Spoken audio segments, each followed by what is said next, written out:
Pour que sa vie devienne belle, l'homme a choisi d'être rebelle. De sa nature à sa culture, du pensée idéogramme à son écriture.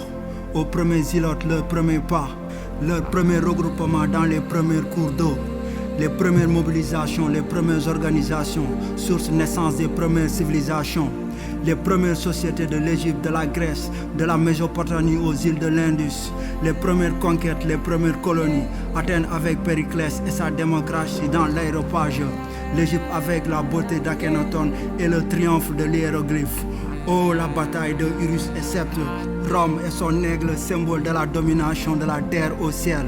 Oh, histoire du monde, miroir du monde, temps du montre, beaucoup de sacrifices humains dans les tombes, du sarcophage au cercueil, du nomadisme au sédentarisme, des sacrifices sur les autels, passe d'histoire des Mayas, des Incas, des Aztèques, aux réflexions farfolies de thèse. Comment l'histoire va oublier Alexandre Grand et ses conquêtes? Comment l'histoire va oublier Bakary II et ses conquêtes? La conquête des airs, la conquête des terres, le temps moderne et sa conquête des airs. Aux rétroviseurs de l'histoire, l'Afrique noire, la chute des empires, la consolidation du christianisme, la venue de l'islam et l'africanisation de l'islam, du diversification au relativisme de la croyance. L'Afrique ne peut pas oublier Mansa Moussa et son or, Soni Alibert et ses croyances, mais l'arme, ses armes, sabres et sables qui se sont confrontés à la bataille de Krina, pénurie et besoin d'Europe qui va engendrer les débuts du commerce triangulaire, traître négrière, après la colonisation, la décolonisation,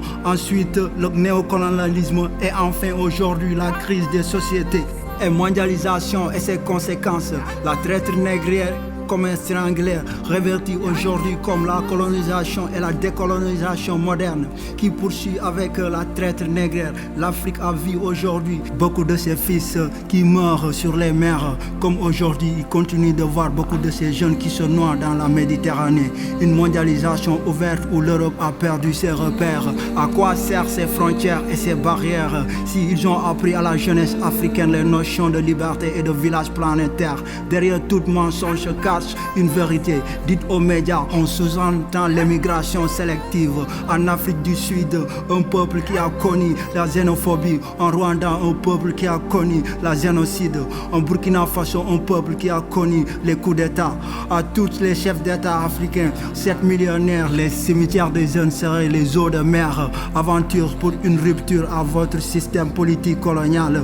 Aux jeunesses noires qui crient à l'aide, l'international Amnesty Oppression, tués par le pouvoir de leur pouvoir, aujourd'hui devenus ennemis de leur épanouissement dans leur propre territoire, où l'opposant est réduit au néant, les réseaux sociaux contrôlés, la justice sélective, la société hiérarchisée, la liberté de l'opinion étouffée, la plume du prêche corrompu, l'art du journalisme aujourd'hui pleure de ses martyrs, un pays où ses richesses promettent de l'abondance, où les lobbies se blanchissent sur les noms de multinationalistes pour infiltrer l'économie, la société et la religion. Avec la politique, ils signent les contrats de pétrole, les accords de paix et la modernisation de nos contrats socio-éducatifs qui dominent l'actualité des médias.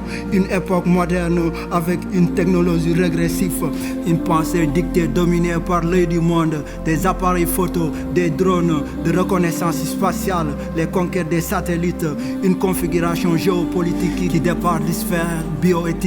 Un monde sans raison qui vit du lyrisme où l'élite se vante d'être stratège avec sa politique de rénovation des prisons et les armes de guerre en laissant tout un peuple affamé. Les constructions de routes, des tunnels, des échangeurs qui créent des accidents qui mènent en enfer.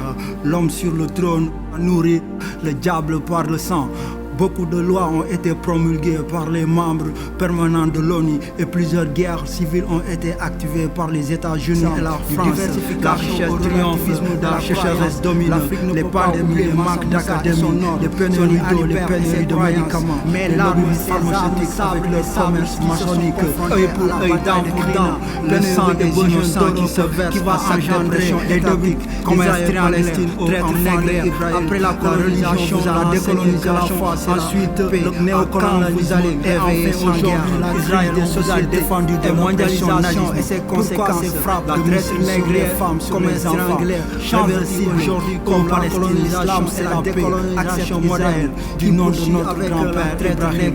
L'Afrique la paix triomphe, beaucoup de ses fils qui meurent sur les mers comme aujourd'hui il continue de voir beaucoup de ces jeunes qui se noient dans la Méditerranée. Une mondialisation ouverte où l'Europe a perdu ses repères. À quoi servent ces frontières et ces barrières s'ils ont appris à la jeunesse africaine les notions de liberté et de village planétaire? Derrière tout mensonge se cache une vérité. Dites aux médias, on sous-entend l'immigration sélective. En Afrique du Sud, un peuple qui a connu la xénophobie. En Rwanda, un peuple qui a connu la génocide. En Burkina Faso, un peuple qui a connu les coups d'État. À tous les chefs d'État africains, 7 millionnaires, les